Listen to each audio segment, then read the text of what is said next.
Le diesel à moins d'1,26 € le litre, 4 centimes de moins que la semaine dernière. Le samplon 95 à 1,33 €, 7 centimes de moins. Les prix des carburants plongent en France selon le ministère de la Transition écologique et ce, dans le sillage du baril du pétrole. Il y a eu les cracks boursiers depuis 3 semaines et puis des rebonds spectaculaires. Hier à Wall Street, plus 11,37% du jamais vu depuis 1933. Et ce, grâce à l'annonce d'un plan de relance massif aux États-Unis, 2000 milliards de dollars qui seraient injectés dans l'économie. Reste que le monde des affaires est très durement touché par le confinement général.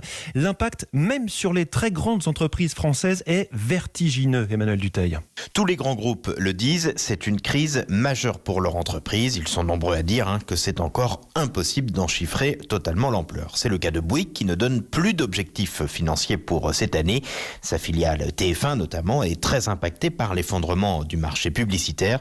Chez Vinci, on voit aussi la situation se dégrader fortement. Rien que sur les 3 premières semaines de mars, le trafic aérien dans ces aéroports a reculé de 40% et le trafic de voitures de 20% sur ces autoroutes. Et la situation a bien sûr empiré ces derniers jours. Pernod Ricard a vu une baisse de 80% de ses ventes justement dans les aéroports ou les gares. Mais le groupe dit tabler sur une reprise en avril en Chine, un marché capital pour lui. BIC avance lui des problèmes de production avec des usines fermées un peu partout.